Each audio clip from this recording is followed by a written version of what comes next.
Welcome. Thank you so much for joining us tonight. The Pacific Division Feeding Capacity Building Series is brought to you by the Division Feeding Leadership. We'll be using the same Teams link for each session. Please double check your time zone before joining. My name is Yi Wei. I've been a volunteer with the Red Cross for 16 years. I'm a Master Chief and the Pacific Division Feeding Co-Lead with Mary. Several housekeeping items. This meeting is being recorded and will be posted tonight on our Pacific Division Red Cross YouTube channel. The link was included in the reminder email that was sent out earlier. I want to remind everyone that the only approved generative AI tool for corporate-wide use at the Red Cross is Microsoft 365 Copilot Chat. And as part of our ongoing efforts to protect the Red Cross, we're enabling a CAPTCHA challenge to prevent unwanted web-based bots and unverified external participants from joining and recording Microsoft Teams meeting. Your camera and mic have been disabled. We will not be using the chat functions. You have two options to get your questions answered. You can either enter your questions in the Q&A, which is moderated, or raise your hand and we'll address your questions at the end when time allows. Please remember to enter your own hours on Volunteer Connection. And with that, today we're going to have a panel discussion, and Hillary will be our moderator. And Hillary, please take it away. Thanks, Yue. I feel like you should tell us where the emergency exits are and to put our mask on before we help others with their oxygen masks. But anyway, welcome everyone tonight. And if you are watching this on video because you are celebrating Passover instead, cheers to you.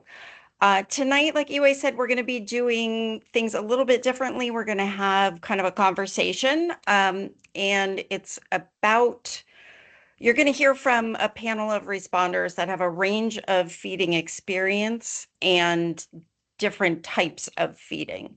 So this session's not going to be about doctrine or the things that you learn in your GAP training. It's going to be about real world experience beyond those edge classes.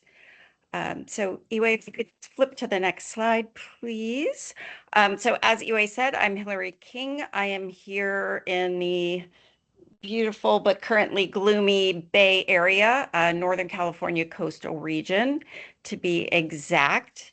And we've got three panelists with us tonight, and I will let them introduce themselves. Just before we move on, I am my sort of go-to right now is deploying as a mass care chief, and I love all things mass care. So let's go. Jerome, can you just give yourself a quick intro? Jerome Theory, Los Angeles region. I've been with Red Cross for about 48 years now. I've done feeding and sheltering, deployed for both. Most recently, I've deployed to Wisconsin as a feeding supervisor. And that's about that.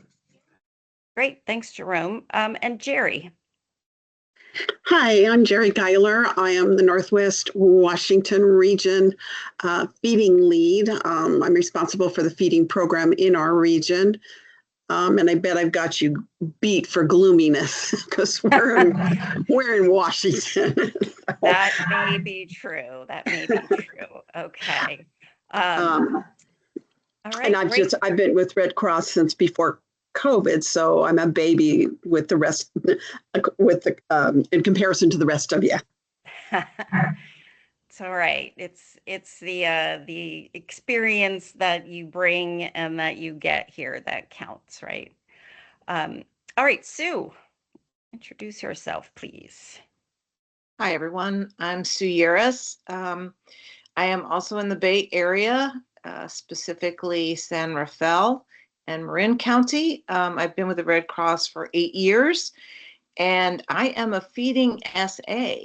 I'm also the chair of the Marin County group and also do a variety of other things, including STA. And so I'll talk more later about my experience deploying as a brand new SA.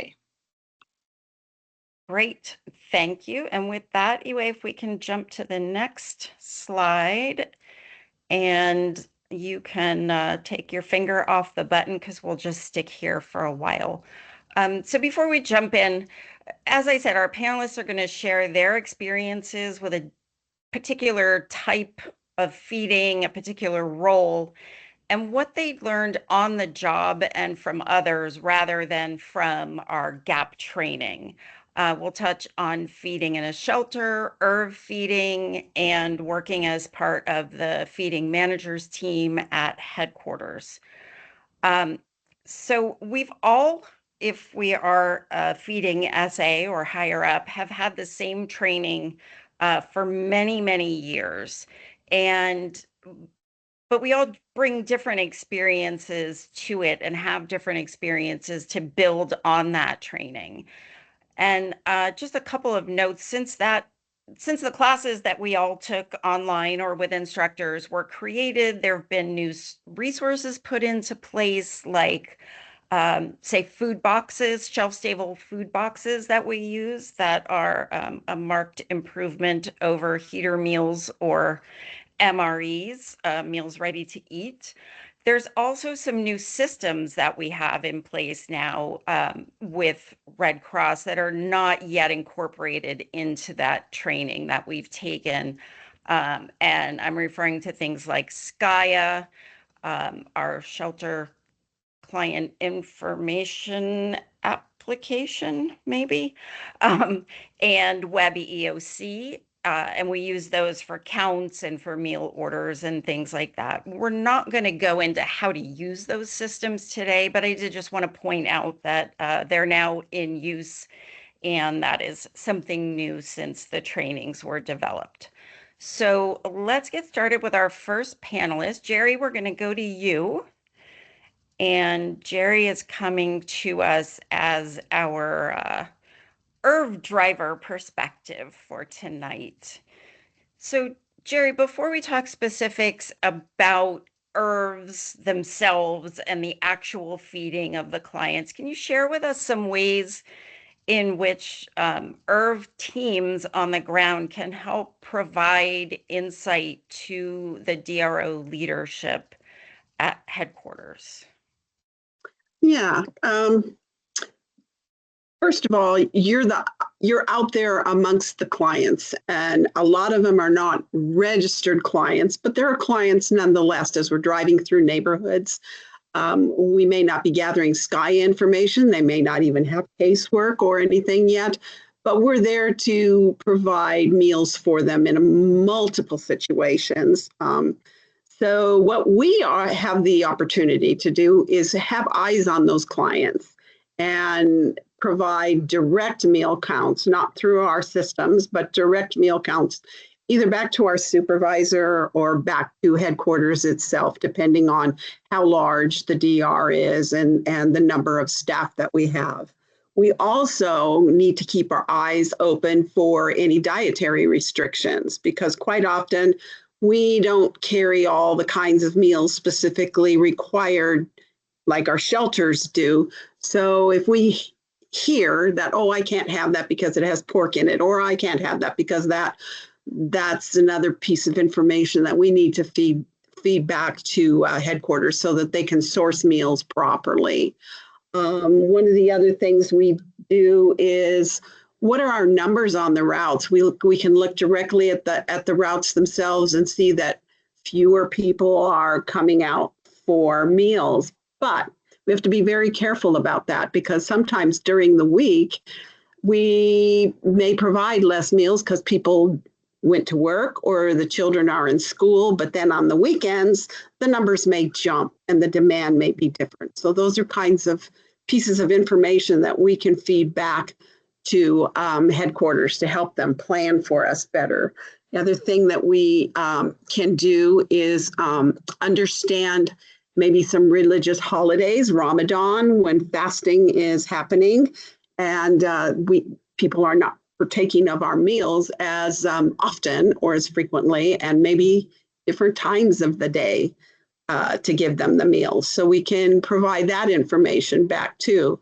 We cater to a lot of different ethnicities and religious customs, Passover was mentioned earlier. So things like that, Lent, we need to be cognizant of in our neighborhoods and provide that information back up to headquarters.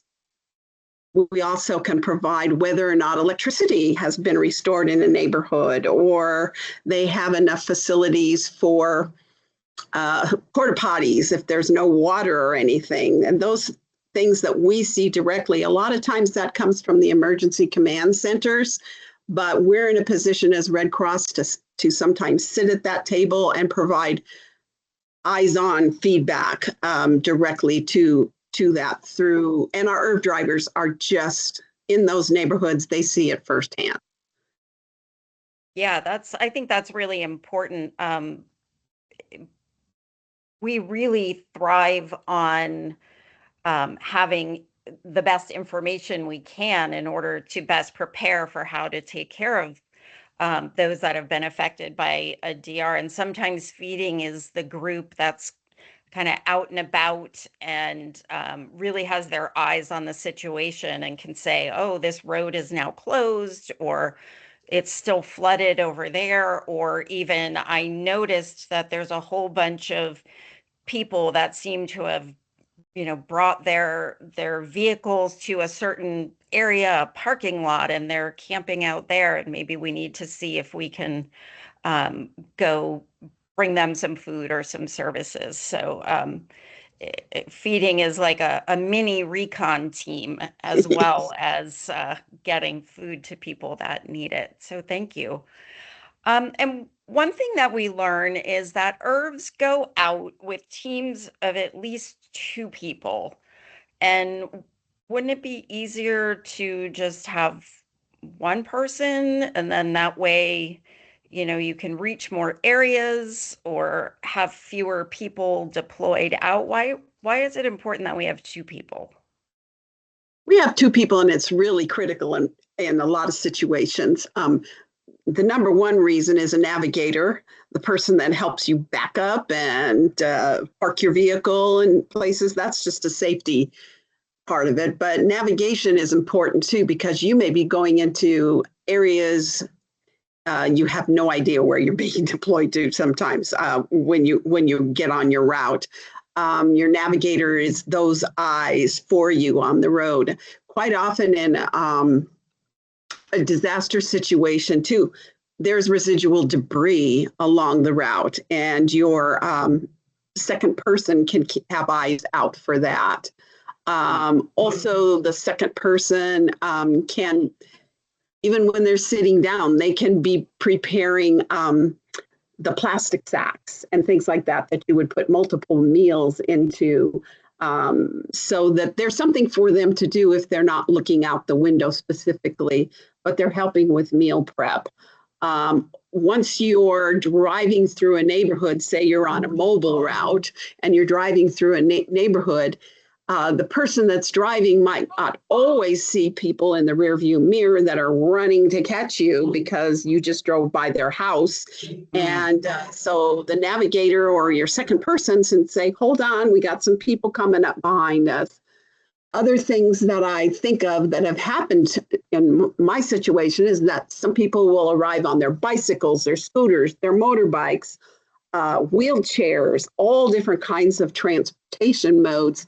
And as you're driving a vehicle and you're trying to negotiate through a neighborhood that you're unfamiliar with, you're not necessarily looking for all of those kinds of things. So that second pair of eyes is critical. And then aside from that, your second person can also help prepare the meals and get everything out the door in a timely manner. Great. So if I'm deployed for 2 weeks to a hurricane or a wildfire or tornado or any of those fun things we all experience, will I have the same partner the whole time? And are there things that I should talk about before we set out for the day? Yes. First of all, I would say that, partners may come and go. And if you have a route manager or a manager who likes to mix things up, You may have a different partner every day. It's nice to get comfortable with a partner and to be partnered up with someone. But as we know, people rotate in and out and they go to places where they're needed, or they roll off the DR. So yes, you're always going to have somebody new and a 2-week deployment unless you're the first ones or well, not even the last ones, because routes change, they consolidate routes, they expand routes. You may be assigned to a different route, a different vehicle. So it's always important to find out what the experience level of your partner is. What have they done before? What do they feel comfortable doing? Maybe they don't feel comfortable driving all the time, but they do feel comfortable getting things prepped and ready and to get food out there. So that part, getting to know your partner every day is important, and communication does happen especially if you have to drive a long distance. Great. So you mentioned that your route or what you're doing might change on any given day or even every day. How do people know what they're supposed to be doing then? Well, first of all, there's the IAP, but that usually comes out the night before. And the second thing is you will have a stand-up meeting. And if you're on mobile routes or even some fixed routes, you're going to go to fixed site feeding at a community center or church or somewhere.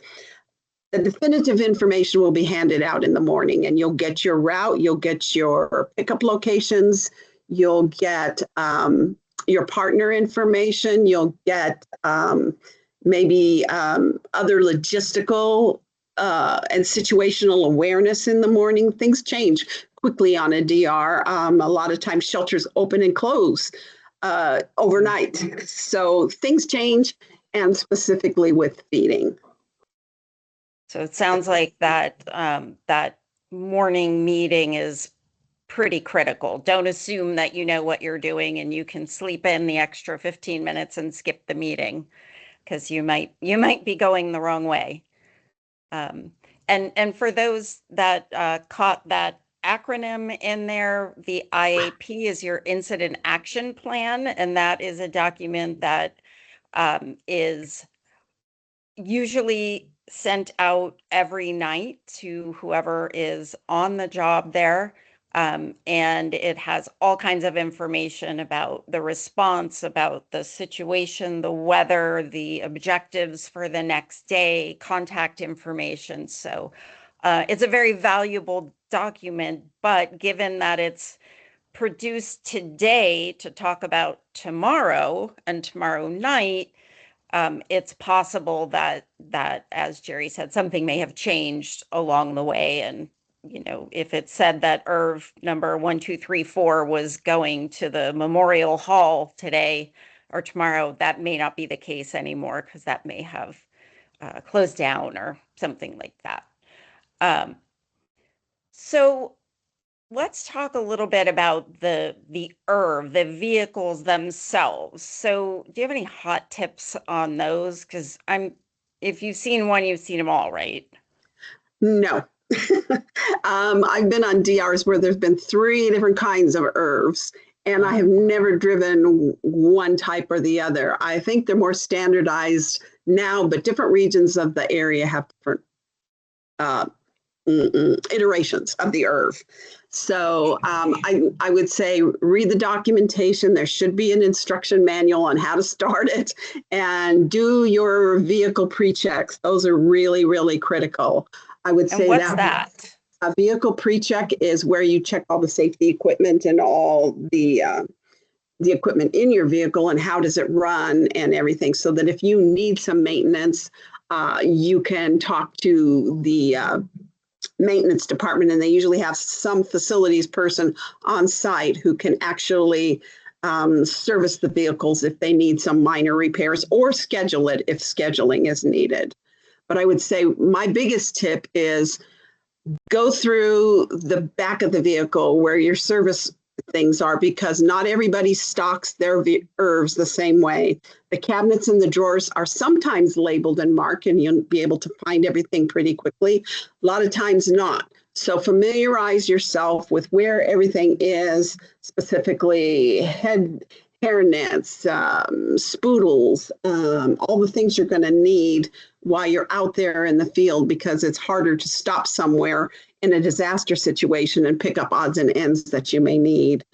Another tip I have is find out where you're going to wash your spoodles and your Cambros. Find out if you have a Cambro washing station, or if you're going to be responsible for picking up dirty Cambros from the night before and transporting them back, exchanging Cambros with fresh meals, those kinds of things. Find out where that's going to happen. Same thing with spoodles and any utensils that you use. It's not okay to take them into the bathroom and wash them. So find out where those utensils are going to be refreshed and sanitized and ready for tomorrow's serving at the end of the day. And then also when you get back, make sure that you've noted any supplies that you've used, disposable supplies, gloves, aprons, hairnets, things like that. And I have one other little tip, and that is I gather shower caps from anytime I'm in a hotel shelter, staff shelter situation, because when you don't have hairnets available or you don't have a head covering of any kind, you can put a shower cap on. Yeah, it looks funny, but it works. So I keep that in my go bag. Ah, I like that. That's a good tip.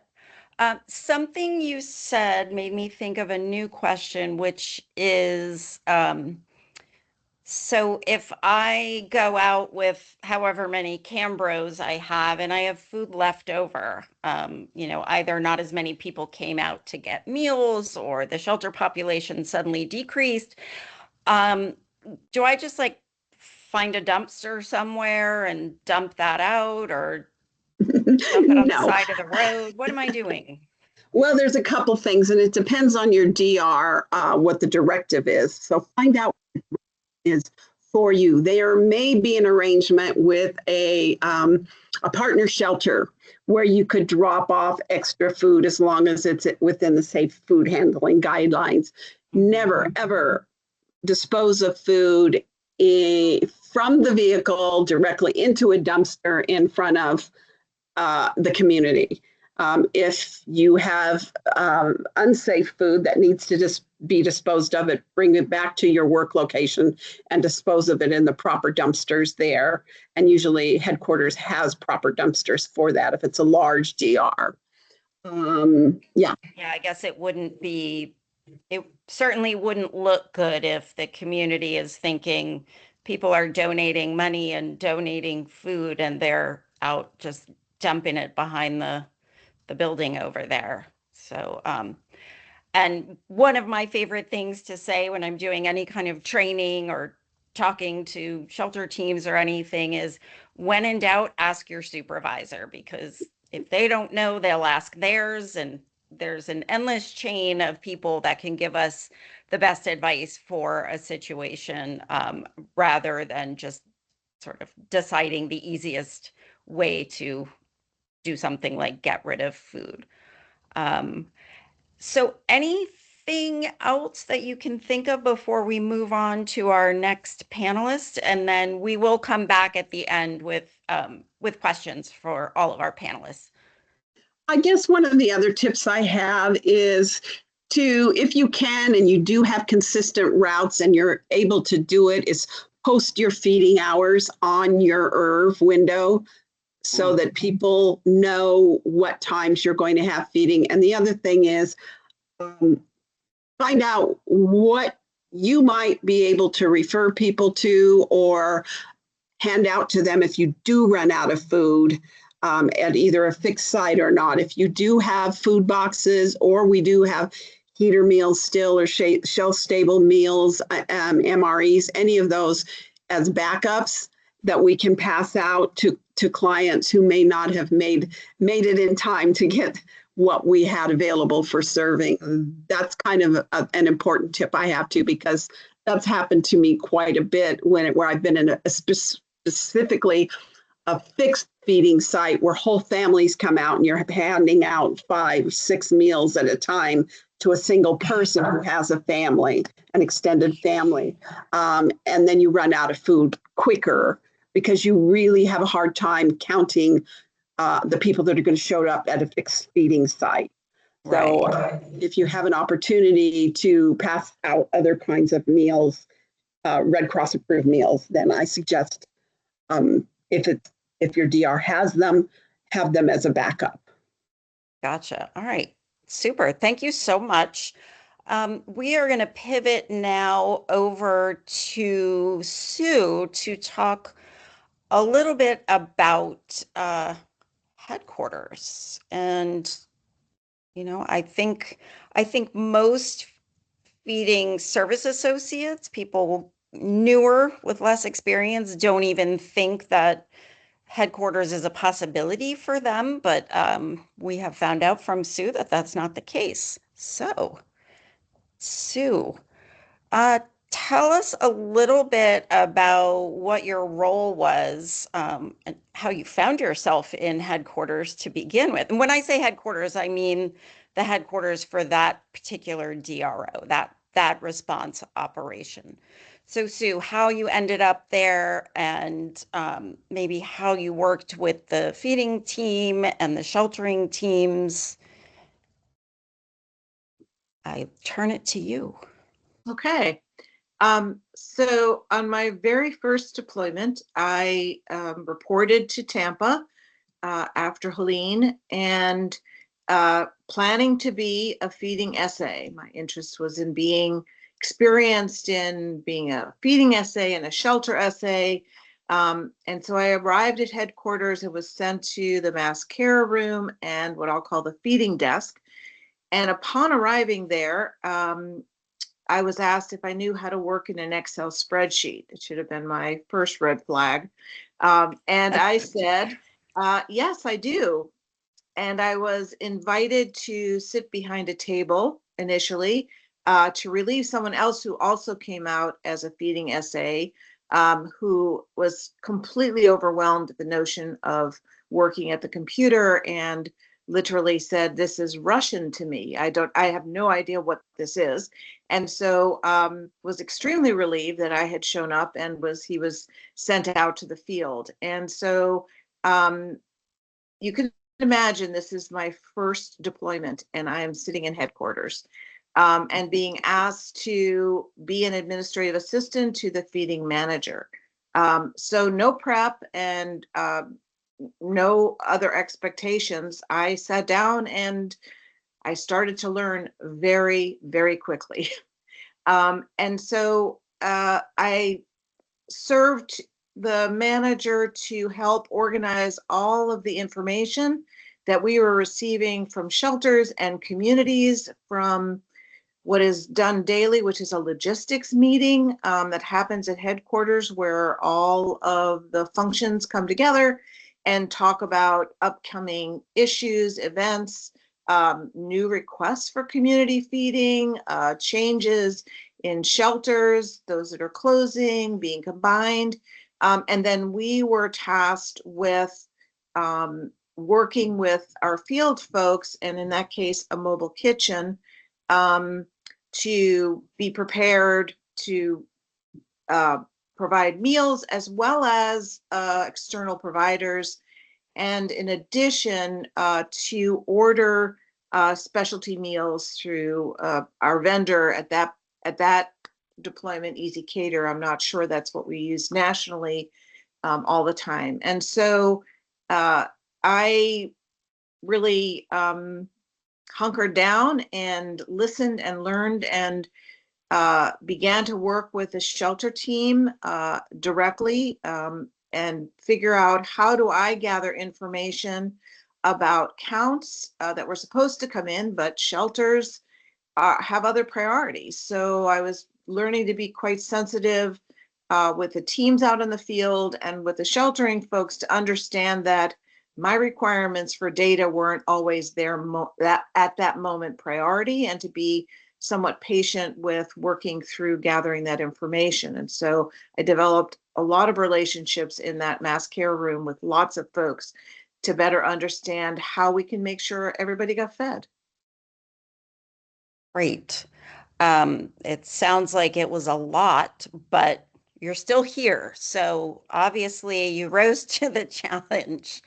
And speaking of challenges, what kinds of challenges did you see from sitting in that seat in the headquarters and doing your job? Some of the challenges were what I alluded to, which is that there were times when I didn't have the information I needed to feed into the system. And so I had to work really closely with the sheltering team, for example, and then eventually work with them first before I communicated directly with shelter managers. And we had issues like shelter reporting that they did not get enough food. And so one might jump to the conclusion they were feeding people too much. I jumped to no conclusions. I decided that really at that moment, the problem to solve was how do we get everyone fed? And so if we needed to, we figured out how to get food to that shelter. And if it meant ordering pizzas or pick up at another vendor, we did that to make sure that everyone had the food they needed.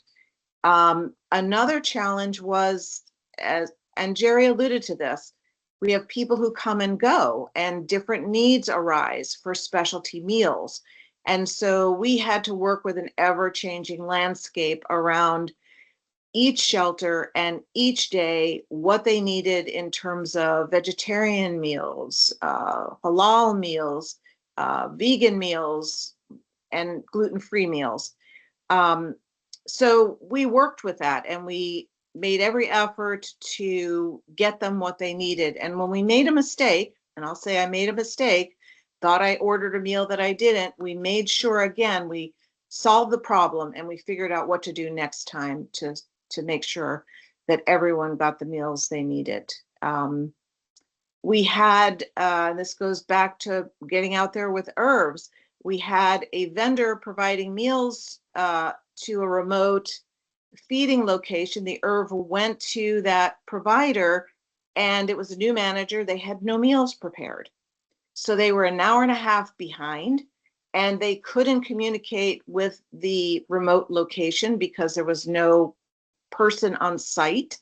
Again, lesson learned. And so they ended up being late. We were not able to feed the folks who showed up. And we had an herb full of food.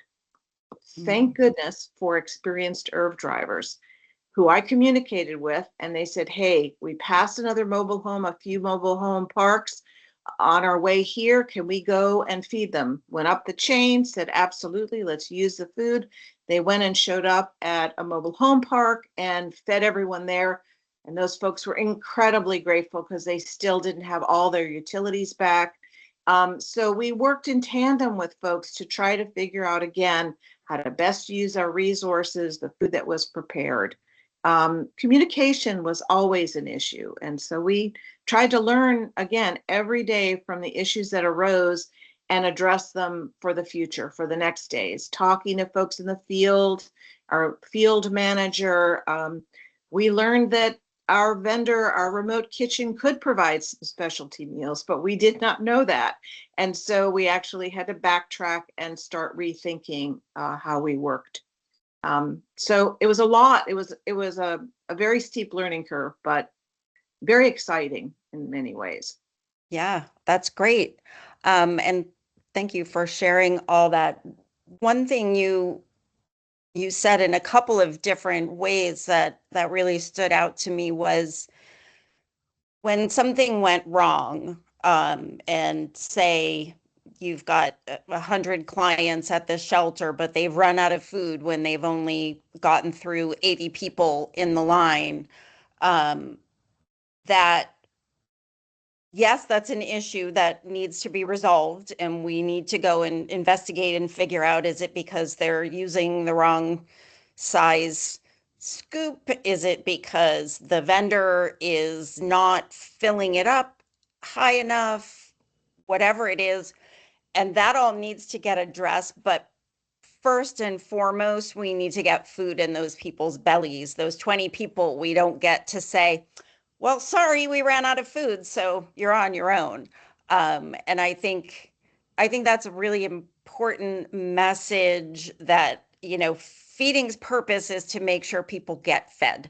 And that is far more important than the figuring out the logistical issues of whatever happened. That needs to be secondary to getting some food to those people. So great point on that.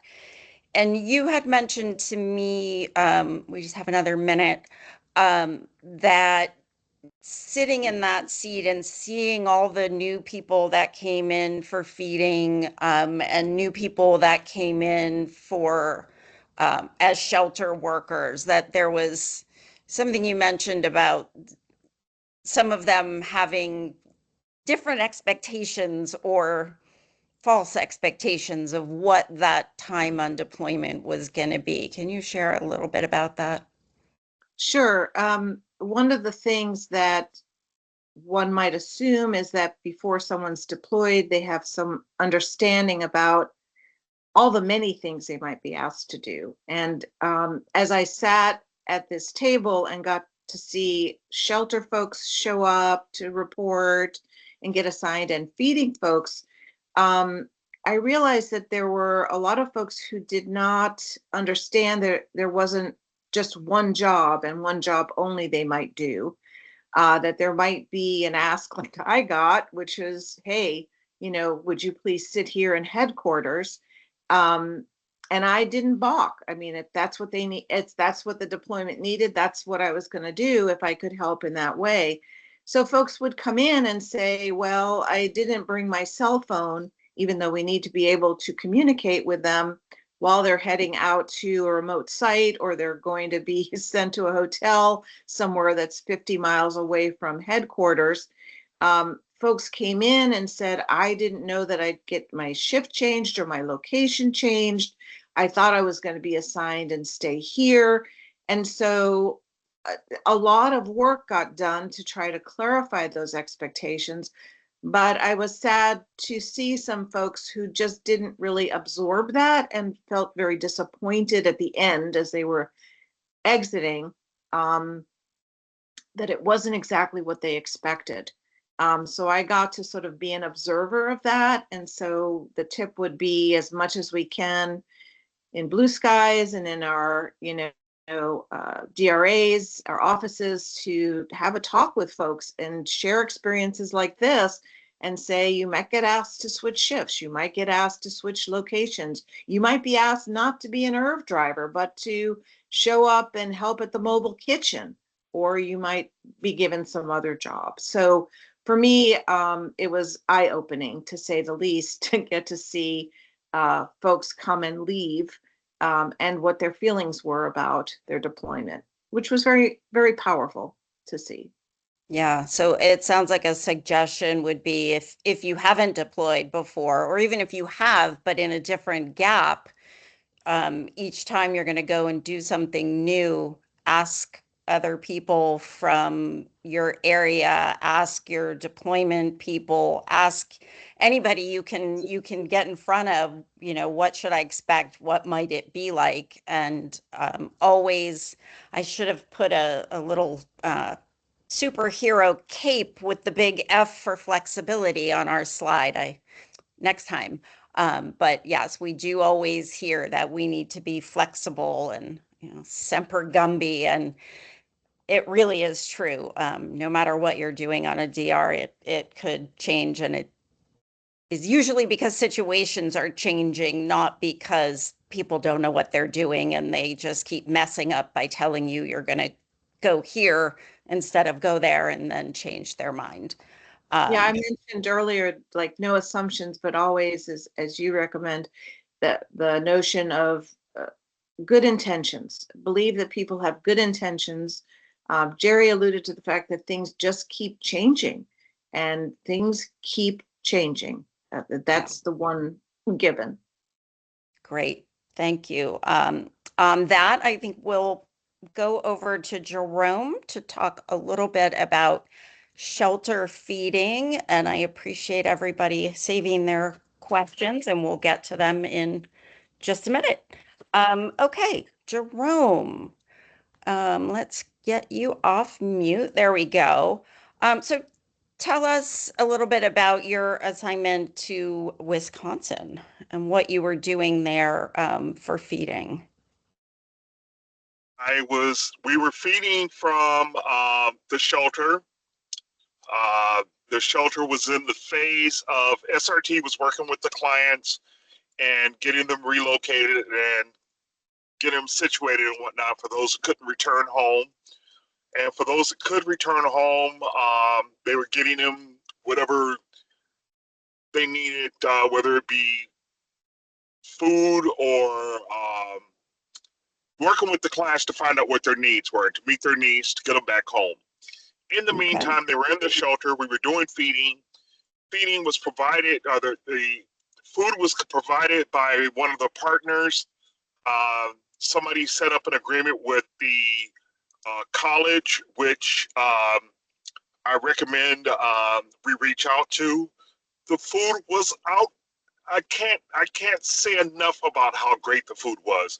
For a mass feeding, for a feeding of large numbers like that, I've never had food with such taste and flavor to it.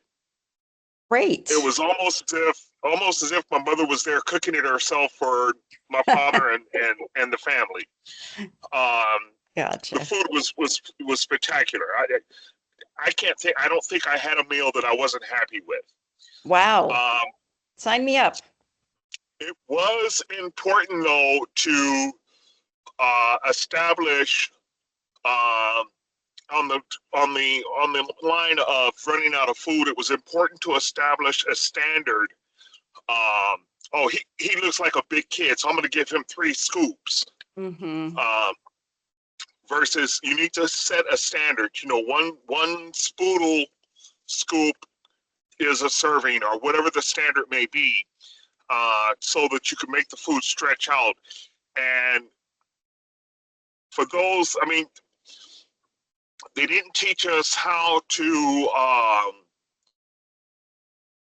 account for people who will come up and claim they're feeding 5 people when all they want are 3 extra meals for them and their spouse or them and their partner,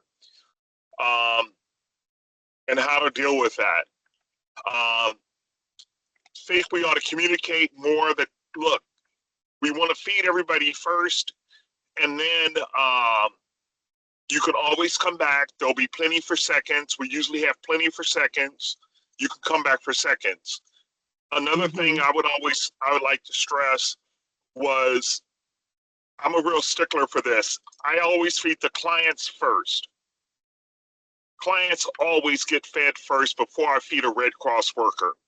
Unless there's some medical reason why he has to eat now or she has to eat now, be it their sugar's low or something like that.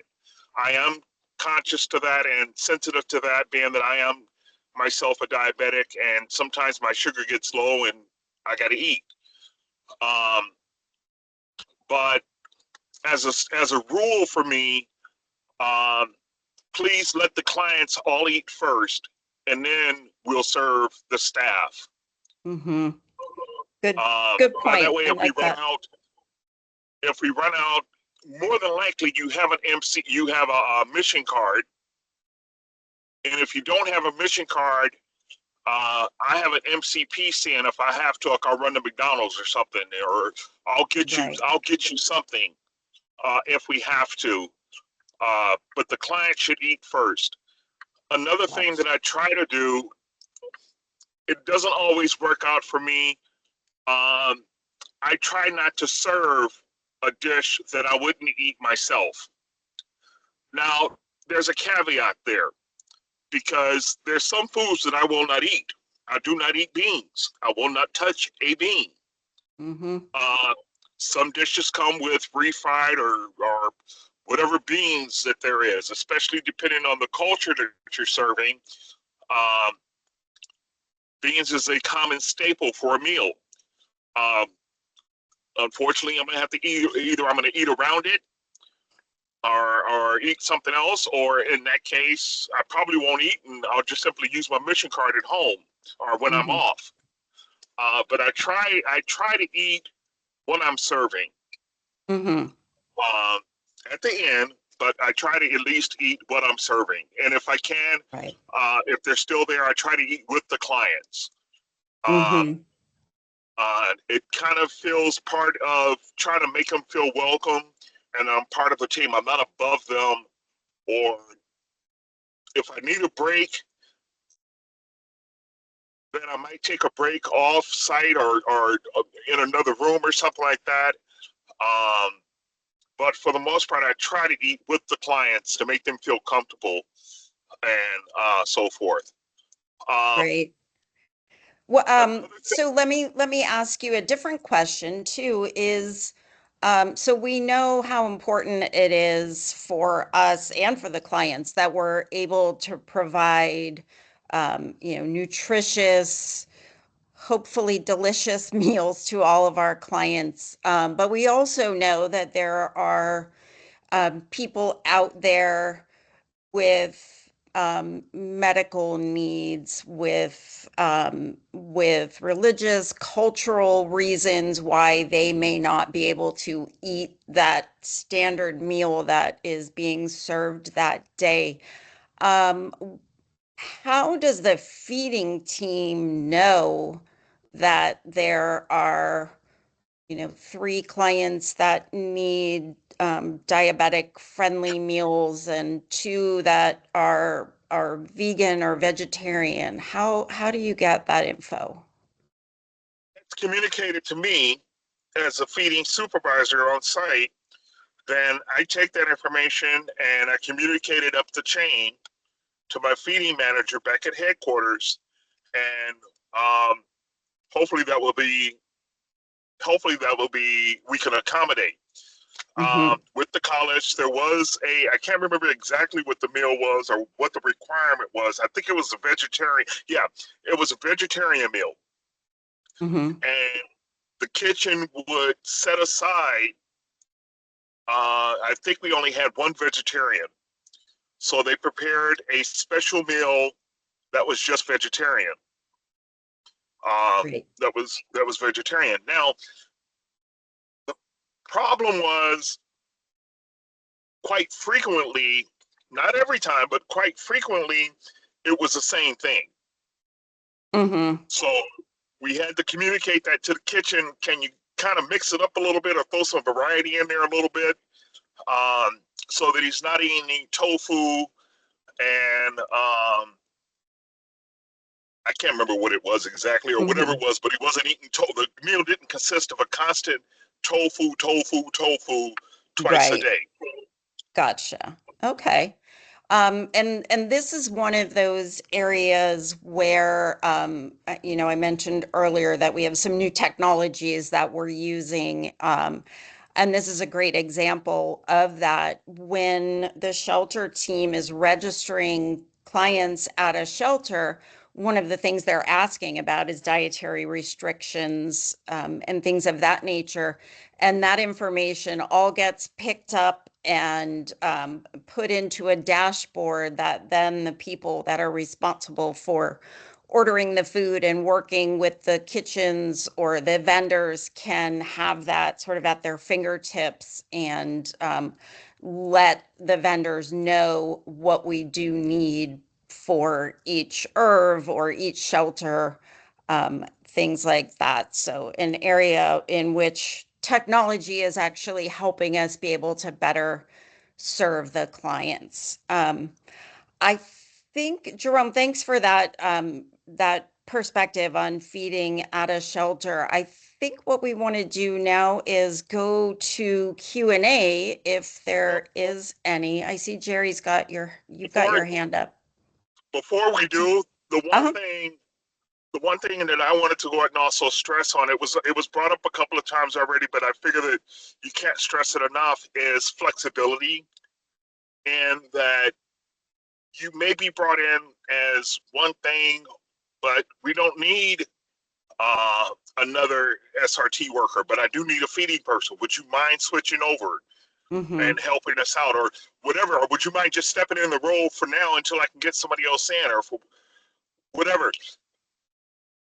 I think Yeah. we ought to stress that before deploying, or we ought to have it would be great if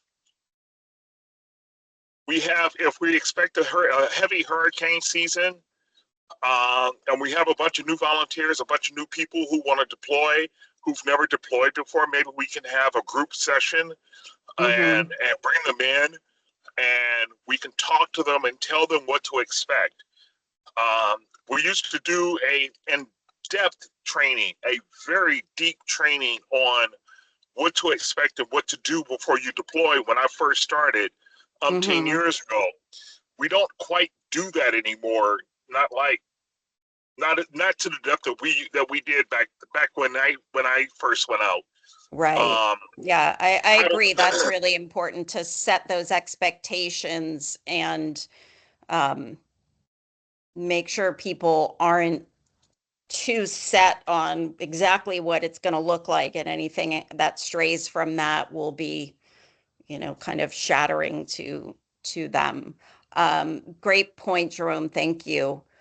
And Iwe, I think if there's stuff in the Q&A and you want to tee that up while Jerry makes her comment or question, that would be great. Go ahead, Jerry. I was just gonna say that Skya is wonderful. The system you're alluding to that captures dietary restrictions, and the reason it is because quite often you put out the vegetarian meals hoping they go to the vegetarians, but other people look at it and say, "Gee, that looks better than what you're serving. I'll take that vegetarian meal."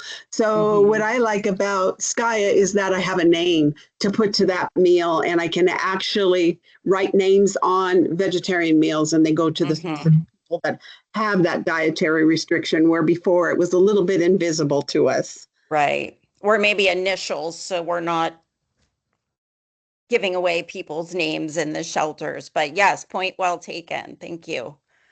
All right. Iwe, do we have anything in the Q&A? We don't have any questions. We have several comments. Okay. Several comments as in, one is you could end up with different vehicles every day, even if you drove one from your home region.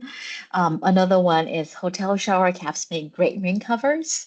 Another one is Jerome's point about eating what the clients eat is a good one to give the feedback to the headquarters about the quality of the food.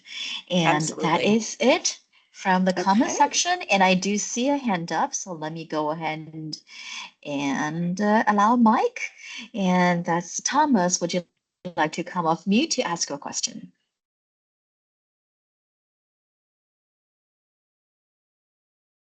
You are still there. You go. The question I have is in regards to feeding from the herb. What is the standard feeding time that we're trying to attain for feeding clients when we're arriving?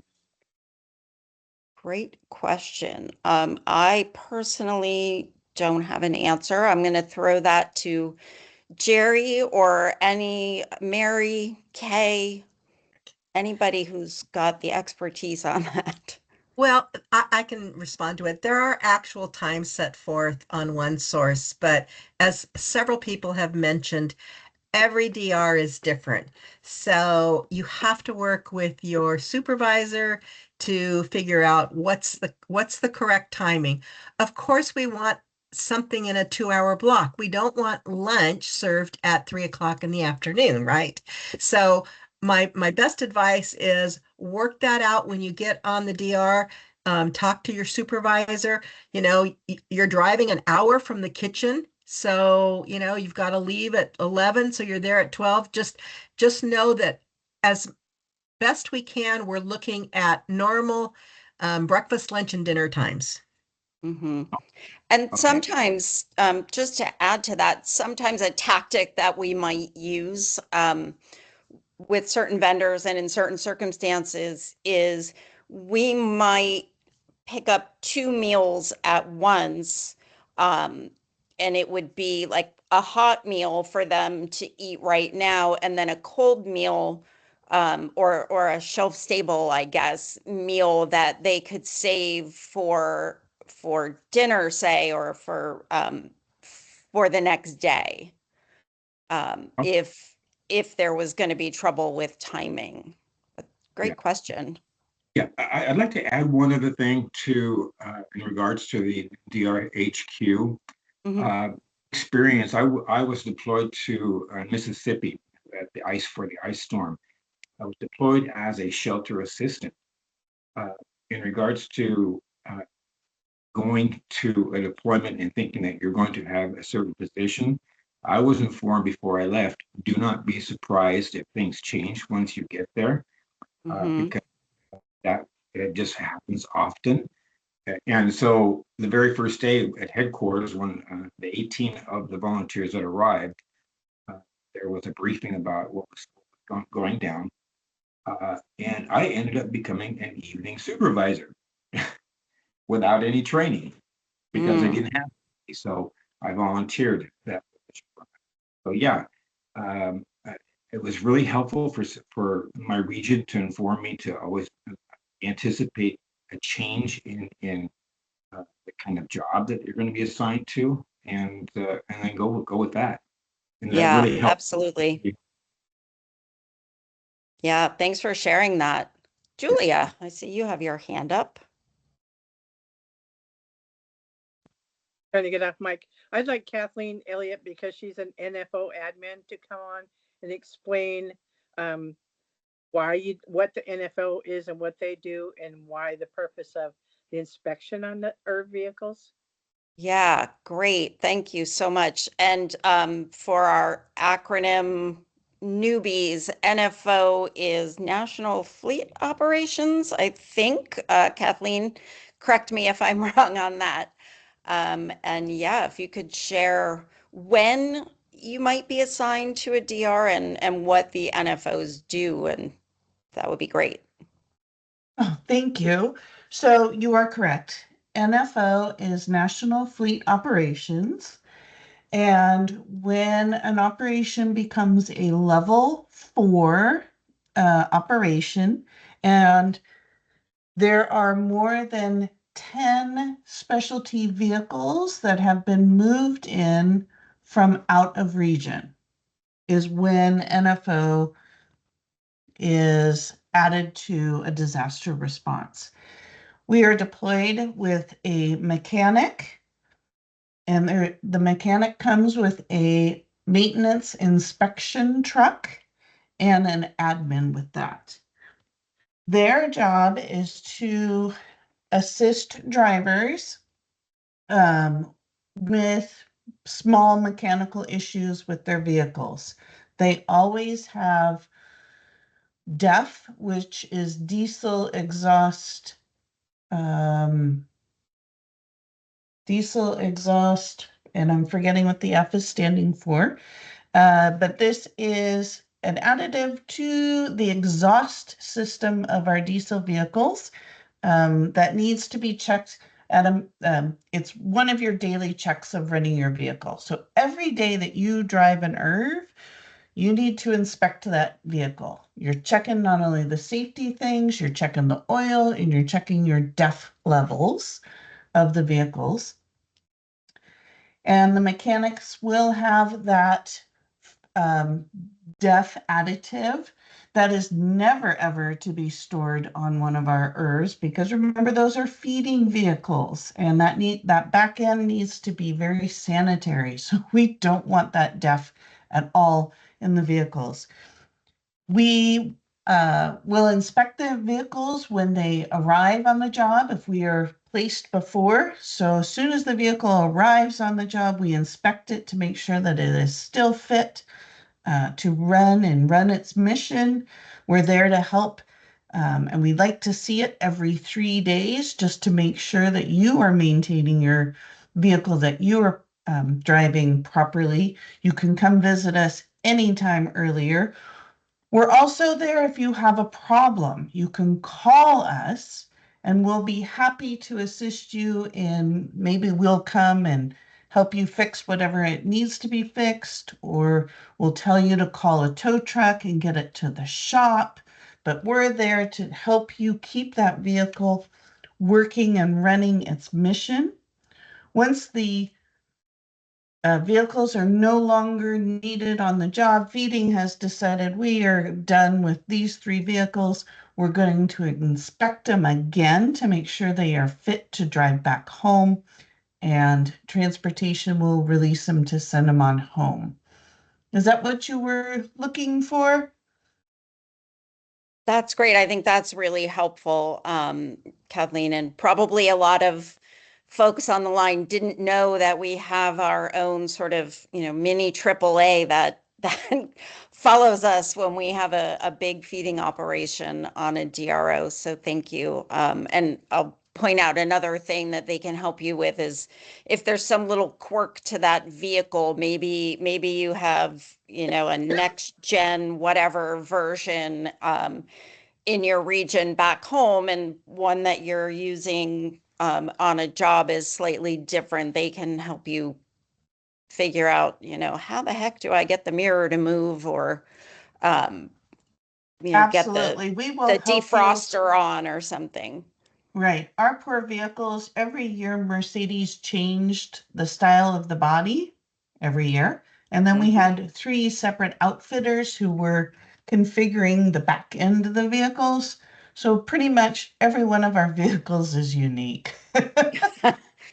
Little snowflake Irvs, lovely.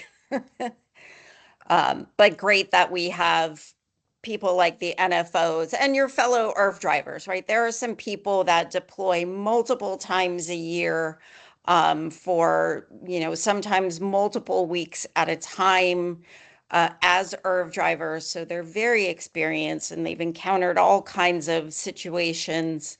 And one thing that you may not know is sometimes an actual job that you can be assigned to do is, if an IRF from your region was assigned to a tornado response in Mississippi and you're from Ohio, well, the people that brought it there and did feeding for the first 2 weeks have since gone home, and other people have been using it, and they may need someone to either fly in to pick it up and drive it home, or someone on the job already that's willing to drive it back to its home base.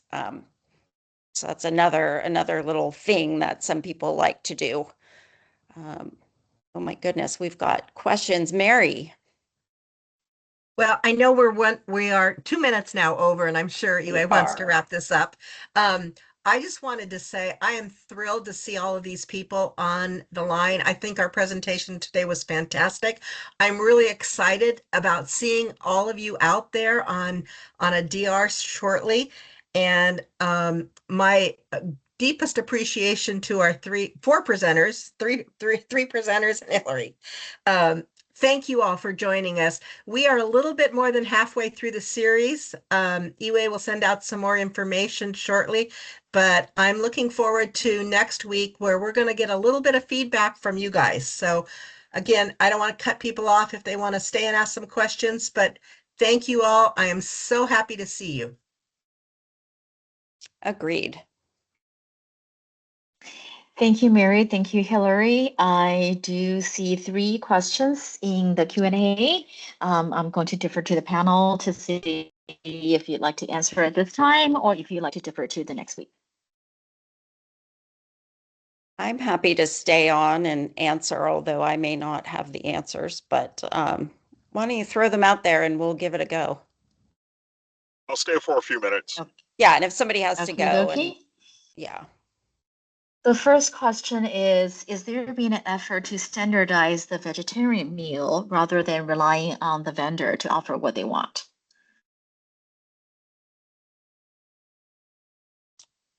To my knowledge, there's been no effort to standardize that.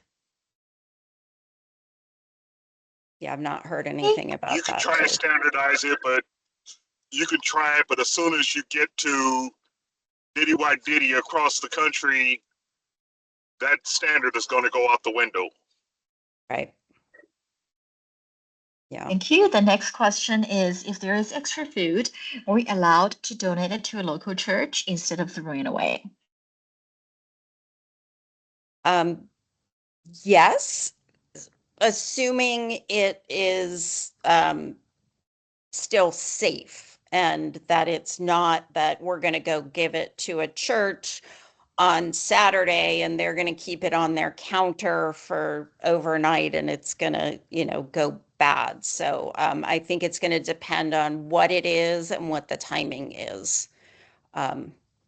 But I also will leave that to people that know more than I. Mary Kay, any of you Yeah, it smart also feeding people? yeah, it also depends on local laws. It also depends on what leadership says. So the best thing to do is to check with your supervisor before you drop any food off. So it's usually a policy that's made per DR. Yeah.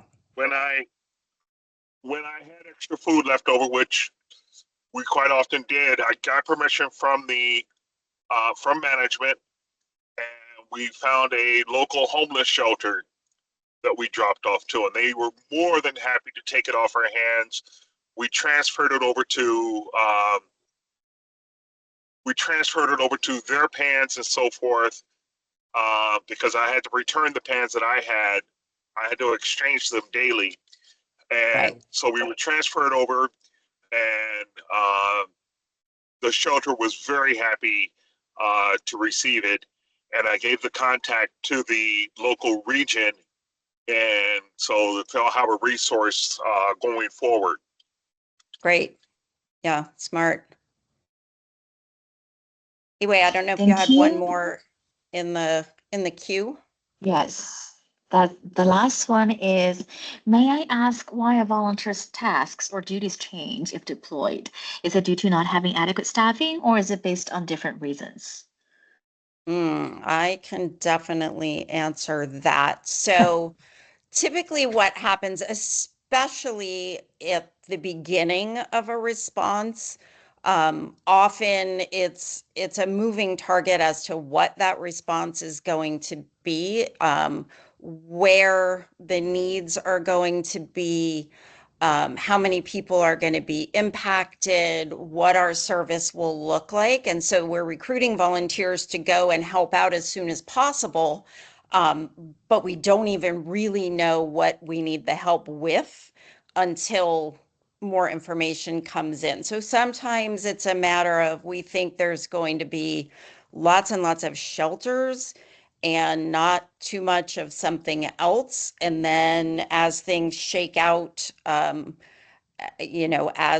time goes on, we realize that more often than not, people didn't need to be in shelter. They could be at home, but maybe they don't have the gas lines or water, so they can't feed themselves, but they are okay to stay in their home.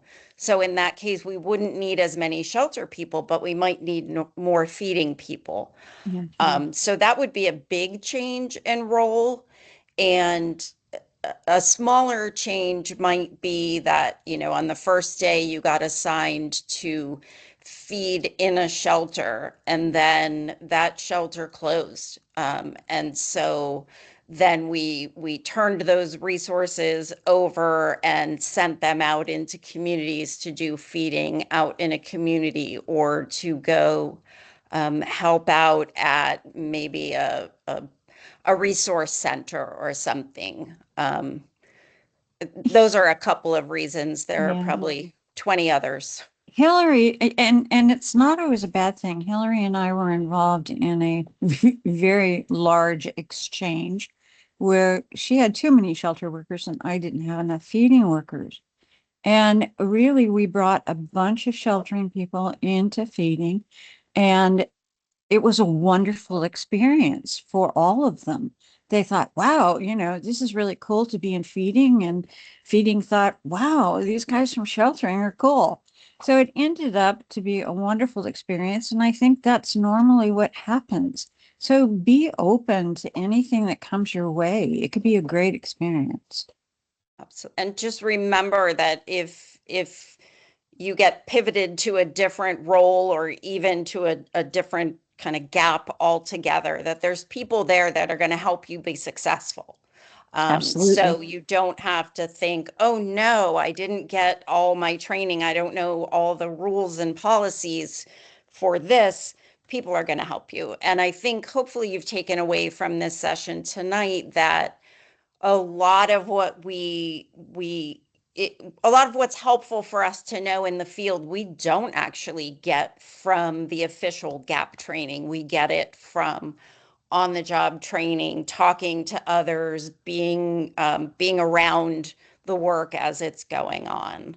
And anyway, thank you for pulling up that last slide. I don't need to read these to you. I think these points were well made during our session tonight, but I always say make sure you should be having a good time. It might be hard work. It might be stressful sometimes, but have a good time while you're helping the clients that are in need out there. And I promise it will make you feel so good and you'll want to come back and do it again.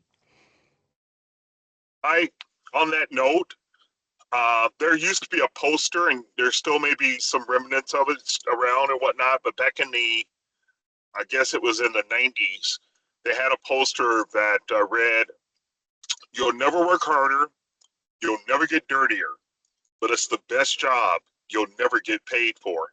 And as a volunteer, I live that every day. And if anybody knows me, eventually they're going to hear that statement from me, because it's so true.